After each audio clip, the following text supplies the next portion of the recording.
Welcome to our channel. Already हमने railway ALP और railway technician के लिए जनरल साइंस एमसीक्यू का सीरीज स्टार्ट कर दिया है। इस सीरीज में total 1000 best general science MCQs को लिए गए हैं और ये सारे जो एमसीक्यूज को बनाए गए हैं 2018 से रेलवे ने जितने भी एग्जाम्स लिए हैं, चाहे वो एएलपी टेक्नीशियन हो, जूनियर इंजीनियर हो, ग्रुप डी का एग्जाम हो, एनटीपीसी का एग्जाम हो, सारे पेपर्स को एनालिसिस करने के बाद जो है ये बेस्ट 1000 क्वेश्चन बनाए गए हैं। कोई भी एग्जाम हो, यहाँ पे लेवल चेंज नहीं होता है क्वेश्चन का, ये चीज़ हमने देखा। और साथ में जो है जो साइंस के एनसीईआरटी क्लास 9 और क्लास 10 के बुक हैं, इनको बहुत अच्छे से अगर पढ़ते हैं तो यहाँ पे बहुत अच्छा परफॉर्म कर सकते हैं। कुछ स्टूडेंट ने ये भी कहा था कि हम प्रिपरेशन करने से पहले जो है इन क्वेश्चंस को थोड़ा एनालिसिस कर लेना चाहते हैं ताकि बेहतर जो है हम प्रिपेयर कर पाएँ, बेहतर समझ पाएँ। इसीलिए हमने भी एक काम किया है, जितने भी स्टूडेंट जो रेलवे एएलपी और साथ में टेक्नीशियन, ये टेक्नीशियन के लिए भी ये इंपॉर्टेंट है, ये ध्यान रखना। हालांकि टेक्नीशियन में भी जनरल साइंस और जनरल अवेयरनेस पूछे जाएंगे, ठीक है, वही सेम 20 मार्क के। और यहाँ पे जनरल अवेयरनेस के भी जो है कुछ क्वेश्चंस यहाँ पे पूछे जाएंगे और एएलपी में तो जनरल साइंस जनरल अवेयरनेस ये आने वाला है। तो जितने भी स्टूडेंट एएलपी और टेक्नीशियन के एग्जाम देने वाले हैं उनके लिए 1000 बेस्ट जनरल साइंस सारे रेलवे के पेपर्स को एनालिसिस करने के बाद 2018 से जितने भी पेपर्स आए हैं रेलवे के, इसके अलावा 1000 जनरल अवेयरनेस के भी क्वेश्चन इंक्लूड कर दिए। टोटल बेस्ट 2000 प्लस क्वेश्चन यहाँ पे हमने आपके लिए डाल दिया है ताकि बेहतर आप समझ सके कि किस तरह क्वेश्चन पूछा जाता है। और ये बुकलेट जो है ये सिर्फ इंग्लिश में है। जितने भी स्टूडेंट जो आगे चल के रेलवे एएलपी और टेक्नीशियन के एग्जाम इंग्लिश में देने वाले हैं वो ये बुकलेट को लें, ठीक है। यहाँ पे क्वेश्चन और आंसर यहाँ पे मार्क कर दिया गया, एमसीक्यू का यहाँ पे एमसीक्यू फॉर्मेट में दिया गया है और जो सही आंसर उसे मार्क कर दिया गया है। वीडियो में ही आपको एक्सप्लेनेशन मिलेगा, ठीक है, ऐसे बुकलेट में आपको एक्सप्लेनेशन नहीं मिलेगा, वहाँ क्वेश्चन और आंसर मार्क कर दिया गया है ताकि आप बेहतर समझ सके कि हाँ किस तरह क्वेश्चन पूछा जाता है। लेना कैसे है, लिंक डिस्क्रिप्शन बॉक्स में दिया गया है, लिंक में क्लिक करना है, ईमेल आईडी फ़ोन नंबर भरना है और जैसे आप 99 रुपीज़ पे कर देते हैं आपके मेल आईडी में फाइल भेज दिया जाता है जहाँ से आप इसे डाउनलोड कर सकते हैं। तो बहुत सिंपलेस्ट वे में जो है आपके लिए अरेंज कर दिया गया है, क्योंकि एनालिसिस सारे पेपर को करने में काफ़ी ज़्यादा टाइम भी लगा है, क्वेश्चंस को बनाने में भी टाइम लगा है, कुछ क्वेश्चंस को डायरेक्टली भी पेपर से लिया गया है, इसीलिए जो है छोटा सा कॉस्ट 99 रुपीज़ यहाँ पे हमने आपके लिए रखा है, ठीक है। तो चलिए आप वीडियो के साथ आगे बढ़ते हैं, लेकिन सबसे पहला जो क्वेश्चन है बहुत ज़्यादा इंपॉर्टेंट है, ये आपके लिए है। थोड़ा सा जो है यहाँ पे रिसर्च करके इसका सही आंसर देना। इस तरह क्वेश्चन जो है रेलवे में पूछा गया है, बहुत सारे स्टूडेंट ने इसका सही जवाब नहीं दिया था एग्जाम में, बहुत सारे स्टूडेंट ने इसका गलत किया था आंसर। तो अगर आपको सही जवाब पता है तो उसका सही जवाब आपको कमेंट बॉक्स में बताना है। कमेंट बॉक्स में इसका सही जवाब बताइएगा कि प्योरिटी ऑफ सिल्वर जो है किस में मेजर किया जाता है, कैरेट में, थाउजेंड्स में, रिफ्रैक्टिव इंडेक्स में। तो प्योरिटी ऑफ सिल्वर जो है ये किस में मेजर किया जाता है ये आपको बताना है। इसका सही जवाब को कमेंट बॉक्स में देना है। ये पूछा गया था एग्जाम में, लेकिन बहुत सारे स्टूडेंट ने इसका सही जवाब नहीं दिया था, इसी तरह के एक क्वेश्चन पूछा गया था। अब फाइनली वीडियो को स्टार्ट करते हैं। Which gas can be fixed in atmosphere by lightning.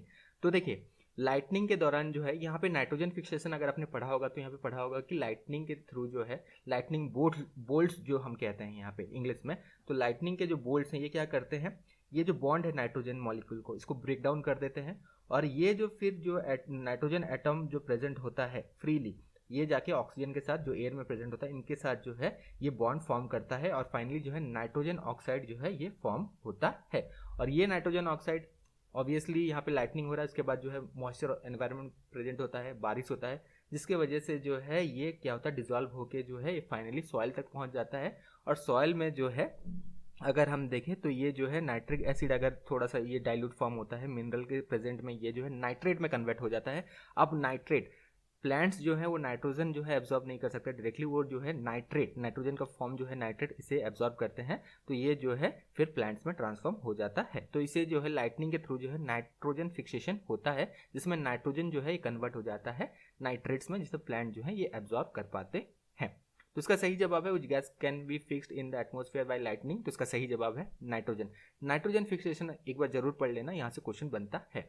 Oxide of non metal are, तो यहाँ पे पहले भी हमने डिस्कस किया था कि जो मेटल ऑक्साइड्स होते हैं ये कौन से नेचर में होते हैं और जो जो यहाँ पे नॉन मेटल ऑक्साइड्स होते हैं ये क्या होते हैं। तो यहाँ पे थोड़ा सा डिटेल में अभी जो है डिस्कस करेंगे ये नॉन मेटल ऑक्साइड्स। तो नॉन मेटल ऑक्साइड जो है ये एसिडिक इन नेचर होते हैं, ठीक है, ये याद रखना। नॉन मेटलिक जो यहाँ पे ऑक्साइड्स होते हैं ये एसिडिक इन नेचर होते हैं और जो मेटल ऑक्साइड्स होते हैं ये बेसिक इन नेचर होते हैं। ये ऑलरेडी हमने डिस्कस किया था, लेकिन यहाँ पे थोड़ा सा और डिटेल में डिस्कस करेंगे कि नॉन मेटलिक जो ऑक्साइड्स होते हैं ये कैसे फॉर्म होते हैं। They are formed by the reaction with oxygen, और ये जो है रिएक्ट करते हैं बेस के साथ। ये जो नॉन मेटलिक ऑक्साइड्स हैं ये रिएक्ट करते हैं बेस के साथ to give salt and water. ये भी पूछा जा सकता है नॉन मेटलिक ऑक्साइड्स को जब रिएक्ट किया जाता है किसके साथ, बेस के साथ, तो ये क्या रिजल्ट देते हैं, तो ये जो है सॉल्ट एंड वाटर जो है ये प्रोड्यूस होता है।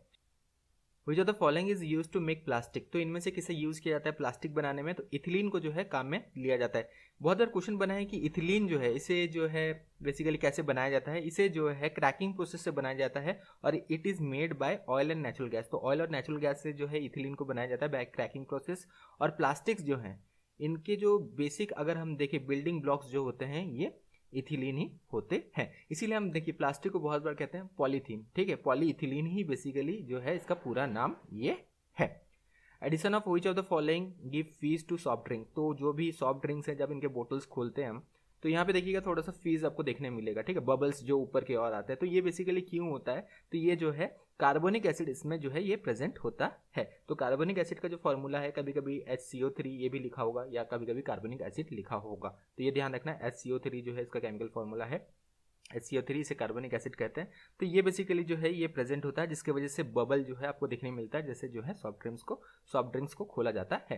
केमिकली रस्ट क्या है, chemically rust is basically hydrated ferric oxide, ये भी क्वेश्चन जो है काफ़ी बार बना है। रस्ट जो है ये रेडिश ब्राउन कलर का ऑक्साइड होता है अगर हम देखें, form by reaction of iron and oxygen in the presence of water and air, तो इस वजह से जो है ये रस्ट फॉर्म होता है, तो ये हाइड्रेटेड फेरिक ऑक्साइड बेसिकली होता है। The fibers such as nylon and polyester that are made of chemical substance are called, तो नाइलॉन और पॉलिस्टर जो है ये सिंथेटिक फाइबर से बनाए गए होते हैं। Option number 4 is correct. देखिए वीडियो अगर पसंद आ रहा है ना तो एक लाइक भी जरूर कर देना, क्योंकि काफ़ी ज़्यादा मेहनत किया जा रहा है इतने सारे क्वेश्चंस को बनाने के बाद, फिर आपके लिए डिटेल में वीडियो भी बनाया जा रहा है ताकि एग्जाम का जो प्रिपरेशन है ना ये बहुत अच्छा से हो सके। तो एक लाइक जरूर कर देना, क्योंकि काफ़ी ज़्यादा हम भी मेहनत कर रहे हैं, इससे पता चले कि हाँ जो हम आपके लिए कर रहे हैं वो कहीं ना कहीं आपके लिए फ्रूटफुल जो है ये साबित हो रहा है और एग्जाम के प्रिपरेशन में जो है आपको ये और ज़्यादा आसानी हो रहा है। तो एक लाइक जरूर कर देना ताकि हमारा जो मेहनत है वो भी आपके लिए जो है ये फ्रूटफुल हो रहा है ये हमें पता चल सके। The fibre such as nylon and polyester that are made of chemical substance are called, तो इसे जो है सिंथेटिक फाइबर जो है ये कहा जाता है। अब सिंथेटिक फाइबर किससे ऑब्टेन किया जाता है ये भी क्वेश्चन बन सकता है, तो ये जो है पेट्रोकेमिकल से ऑब्टेन किया जाता है। Which of the following is called flower of zinc, flower of zinc जो है जिंक ऑक्साइड को कहा जाता है। फ्लावर ऑफ जिंक का जो है कलर कौन सा होता है, व्हाइट कलर का होता है, व्हाइट कलर का पाउडर होता है basically. Flower of zinc obtain कैसे किया जाता है, या फिर जिंक ऑक्साइड को ऑब्टेन कैसे किया जाता है, तो इसे जो है जिंक को बर्न करने के बाद जो यहाँ पे हमें प्रोडक्ट मिलता है वो बेसिकली जिंक ऑक्साइड होता है और ये व्हाइट कलर का जो है पाउडर होता है। What is the atomicity of phosphorus, तो एटोमिसिटी के रिलेटेड काफ़ी बार क्वेश्चन बना है और सबसे ज़्यादा क्वेश्चन यही बना है कि एटोमिसिटी ऑफ फास्फोरस जो है ये क्या है। तो यहाँ पे थोड़ा सा हम लोग डिस्कस करते हैं कि बेसिकली जो एटोमिसिटी क्या होता है। Number of atom present in a single molecule is called atomicity, ध्यान रखना, number of atom present in single molecule is called atomicity. Example यहाँ पे थोड़ा सा लेके देखते हैं, जैसे हीलियम, हीलियम में जो है सिंगल एटम है इसमें, तो ये जो है अगर हम देखें सिंगल एटम मोनो एटॉमिक है ये, ठीक है, तो एक मॉलिक्यूल में सिर्फ सिंगल यहाँ पे एटम प्रेजेंट होता है इसीलिए हम इसे मोनो एटॉमिक कहते हैं। हीलियम जो है इसका जो है एटोमिसिटी 1 है। इसी तरह और एक एग्जाम्पल लेते हैं, जैसे ऑक्सीजन, ऑक्सीजन को कैसे हम लिखते हैं O2, ठीक है। अब देखिए इसमें क्या है, एक मॉलिक्यूल में 2 एटम प्रेजेंट है तो इसे हम डाई एटॉमिक कहेंगे, ठीक है। तो डाई एटॉमिक जो है ऑक्सीजन जो है ये डाई एटॉमिक है क्योंकि इसमें 2 एटम प्रेजेंट है एक मॉलिक्यूल में। इसी तरह और एक एग्जांपल लेते हैं, जैसे CO2 कार्बन डाइऑक्साइड का एग्जांपल लेते हैं, 3 यहाँ पे जो है एटम प्रेजेंट है, ठीक है, 2 ऑक्सीजन और 1 कार्बन, तो इसे ट्राई एटॉमिक कहेंगे। इसी तरह फॉस्फोरस को जो लिखा जाता है ये P4 लिखा जाता है, ठीक है, क्यों, 4 एटम प्रेजेंट है एक जो है ये मॉलिक्यूल में, तो इसे जो है टेट्रा एटॉमिक जो है ये कहा जाता है। तो यहाँ पे बहुत अच्छा से समझ में आ गया होगा एटोमिसिटी क्या होता है, और फॉस्फोरस का एटोमिसिटी जो है ये होता है टेट्रा एटॉमिक, क्योंकि 4 एटम जो है यहाँ पे प्रेजेंट होते हैं इनके मॉलिक्यूल में, सिंगल मॉलिक्यूल में। Chemical formula of nitric acid, बहुत आसान सा क्वेश्चन है लेकिन काफ़ी बार रेलवे के एग्जाम में पूछा गया है, इसीलिए जो है यहाँ पे भी हमने कवर अप कर दिया है, ठीक है। तो आसान क्वेश्चन भी बनते हैं, ऐसे नहीं है कि रेलवे में बहुत ज़्यादा टफ क्वेश्चन बनते हैं। साइंस, जनरल साइंस से भी अगर हम देखें 75% क्वेश्चन जो है ना ये एकदम सीधा सीधा ही बनते हैं, लेकिन ये 25% ही जो है गड़बड़ करते हैं और यहाँ पे ही सिलेक्शन कहीं ना कहीं दिक्कत होता है, ठीक है। तो ये 25% 30% जो क्वेश्चन होते हैं ना, इनको अगर बहुत अच्छा से अगर आपने कर रखा है, बहुत अच्छे से पढ़ रखा है ना, जिस तरह क्वेश्चन हमने कवर अप किया है, इससे रिलेटेड क्वेश्चन एनसीईआरटी के जो जनरल एनसीईआरटी के जो साइंस के बुक है क्लास 9 और 10 का, ओल्ड वाला एनसीईआरटी पढ़ना, ठीक है। तो ये बहुत ज़्यादा आपके लिए हेल्पफुल यहाँ पे हो जाएगा। बहुत कुछ यहाँ पे डायरेक्टली डेफिनेशन से डायरेक्टली उठा लिया जाता है, ठीक है, डायरेक्टली डेफिनेशन से जो है कई बार क्वेश्चन पूछ लिया जाता है। थोड़ा अच्छा से इनको पढ़ेंगे ना बहुत अच्छा से परफॉर्म भी कर सकते हैं। Everything in this universe is made up of material which scientist and name, तो इसको सिंपली मैटर जो है कहा जाता है। Everything in the universe is made up of materials which scientist that name matter. तो इसको जो है सिंपल, ये सब सिंपल जो है डेफिनेशन है। कैल्कोप्राइट इज एन ओर ऑफ, तो कैल्कोप्राइट जो है किसका जो है ये ओर है, तो कैल्कोप्राइट अगर हम देखें तो ये कॉपर का जो है ये ओर है। तो इसी तरह अलग अलग जो है मेटलिक ओर जो है इनके बारे में पढ़ लेना, कौन से ओर से क्या क्या एक्सट्रैक्ट किया जाता है। बार बार हमने क्वेश्चन में भी अलग अलग सीरीज में जो है इसी 1000 सीरीज में भी 2-3 क्वेश्चन ऑलरेडी पहले भी किया था, अभी भी जो है इसमें डाला हुआ है क्योंकि इस तरह क्वेश्चन बनते हैं। ए solution of weak acid and it's salt is called, तो इसे जो है बफर सॉल्यूशन कहा जाता है। बहुत बार आपने बफर सॉल्यूशन के बारे में पढ़ा होगा, तो बफर सॉल्यूशन को थोड़ा सा डिस्कस करते हैं। ए buffer solution is either a weak acid and it's salt with strong base, इसे भी बफर सॉल्यूशन किया जा सकता है। इसके अलावा अगर वीक बेस है and it's salt with strong acid, इसे भी बफर सॉल्यूशन जो है ये कहा जा सकता है। तो ध्यान रखना बफर सॉल्यूशन के रिलेटेड क्वेश्चन बनता है। The sulphide ore are converted into oxide by heating strongly in the presence of excess of air, the process is called, तो इसे जो है रोस्टिंग कहा जाता है। ठीक है, तो यहाँ पे देखिए, यहाँ पे दो अलग अलग चीज़ को डिस्कस यहाँ पे किया जाएगा, बिल्कुल आप नोट डाउन भी कर सकते हैं। तो सल्फर ओर जो है इनको जो है स्ट्रांगली हीट किया जाता है in the presence of air to convert into metal oxide, this is called basically roasting. तो ये जो है प्रोसेस को रोस्टिंग कहा जाता है। जो सल्फर ओर्स हैं इनको जो है ये स्ट्रांगली जो है हीट किया जाता है in the presence of excess air. अब कैल्सिनेशन क्या होता है, कैल्सिनेशन भी यहाँ पे डिस्कस कर लेते हैं। जो कार्बोनेटेड ओर्स होते हैं, ठीक है, they are change into oxide by the absence of air, यहाँ पे एयर प्रेजेंट नहीं होता है। कार्बोनेटेड जो ऑक्साइड ओर्स होते हैं they are change into oxide by the absence of air, heating strongly is called calcination. ठीक है, इस प्रोसेस को जो है कैल्सिनेशन कहते हैं। तो कैल्सिनेशन जो है ये क्या होता है, एब्सेंस ऑफ एयर होता है, और जो है कार्बोनेटेड जो ओर्स होते हैं इसको स्ट्रांगली जब हीट किया जाता है तब ये जो है इसे कैल्सिनेशन कहते हैं। और एक्सेस एयर अगर प्रेजेंट है और इन प्रेजेंस ऑफ जो है एयर में अगर एक्सेस हीट किया जा रहा है तो इसे जो है रोस्टिंग कहते हैं। तो ये बिल्कुल ध्यान रखना। अब अलग अलग प्रोसेस है, इनको बिल्कुल डिटेल में आपको पढ़ना है, ये सारे जितने भी यहाँ पे लिखे गए हैं, ठीक है, इनके रिलेटेड रोस्टिंग, कैल्सिनेशन, ब्लेजिंग, ये सारे आपको पढ़ लेना है। Alkynes are hydrocarbon which have at least one carbon carbon, तो एल्काइंस, एल्कीन्स, एल्कीन्स, इनके बारे में भी आपको पढ़ना है, यहाँ से काफ़ी सारे जो है क्वेश्चन बनते हैं। तो एल्कीन्स अगर देखें are the unsaturated hydrocarbon containing at least one carbon carbon triple bond, तो इसका जो सही जवाब है तो ये है ऑप्शन नंबर 3, एटलीस्ट जो है one carbon carbon triple bond जो है ये एल्कीन्स में जो है ये प्रेजेंट होते हैं। सोडियम, और ये भी डिस्कस कर लेते हैं थोड़ा सा, एल्केन्स भी थोड़ा सा डिस्कस कर लेते हैं। एल्केन्स जो है ये अनसैचुरेटेड हाइड्रोकार्बन्स होते हैं जिसमें वन कार्बन कार्बन जो है डबल बॉन्ड होता है। जैसे एल्कीन्स में अभी हमने डिस्कस किया कि एटलीस्ट वन ट्रिपल बॉन्ड होते हैं इसमें कार्बन कार्बन। इसी तरह एल्कीन्स में जो है एल्केन्स ALKENE एल्कीन, तो इसमें जो है एटलीस्ट वन जो है डबल बॉन्ड होता है कार्बन कार्बन। और फिर एल्केन्स में देखें तो इसमें सिंगल बॉन्ड जो है ये होते हैं। तो डिटेल में ये जरूर पढ़ लेना, यहाँ से क्वेश्चन बनते हैं। Sodium compound which is use to permanently remove the hardness of water, तो कौन सा सोडियम कंपाउंड को बेसिकली यूज किया जाता है to permanently remove the hardness of water, तो इसका जो सही जवाब है ये है सोडियम कार्बोनेट। सोडियम कार्बोनेट या फिर वॉशिंग सोडा यहाँ पे दिया हुआ होगा ऑप्शन में, तो इसका सही जवाब है ये है सोडियम कार्बोनेट। सोडियम कार्बोनेट को बेसिकली यूज किया जाता है to permanently remove the hardness of water. Carbon compound have low melting and boiling point because of, तो कार्बन जो कंपाउंड्स होते हैं इनके जो है लो मेल्टिंग और बॉइलिंग पॉइंट्स क्यों होते हैं, due to covalent in nature, ये क्योंकि कोवेलेंट इन नेचर होते हैं।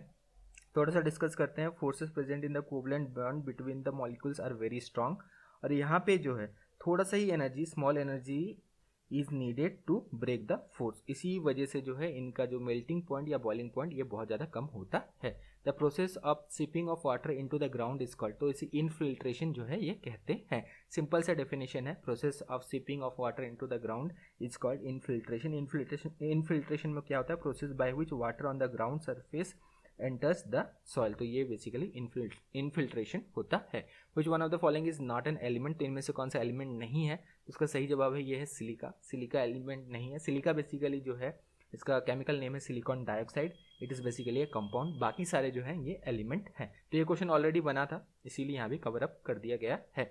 How many sigma bond are there in methane, sigma bond यहाँ पे कंफ्यूज मत होना, सिग्मा बॉन्ड का मतलब है सिंगल बॉन्ड, ठीक है। How many sigma bond are present in methane, CH4 होता है मीथेन का फॉर्मूला, ठीक है। स्ट्रक्चर अगर देखें तो ऐसे होता है, यहाँ पे 4 सिग्मा जो है 4 सिंगल बॉन्ड ये होते हैं।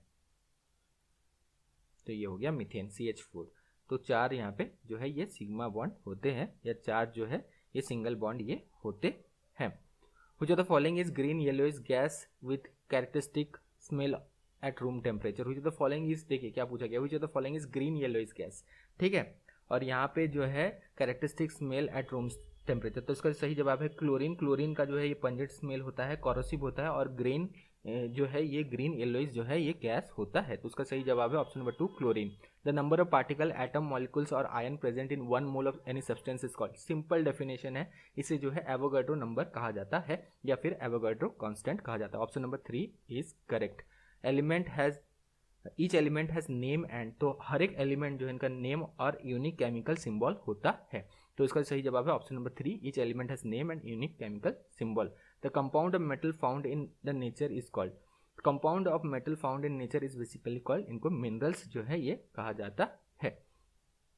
The atomic number of an element is the number of dash in the nucleus of each atom of that element. तो इसका जो सही जवाब है ये है प्रोटॉन्स। तो एटॉमिक नंबर, मास नंबर, काफ़ी ज़्यादा क्वेश्चन बना है, ऑलरेडी हमने कवर अप भी किया है।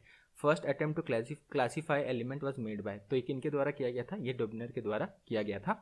और डॉबिनेर ट्रेड भी जरूर पढ़ लेना, यहाँ से भी काफ़ी बार क्वेश्चन बना है। वीडियो का यहीं खत्म करते हैं, आगे और भी वीडियो आते रहेंगे और डेली आपके लिए वीडियो अपलोड भी किया जा रहा है। मेक श्योर कि चैनल को जरूर सब्सक्राइब कर ले ताकि आपको नोटिफिकेशन भी रेगुलरली मिलता रहे। Thank you, all the best.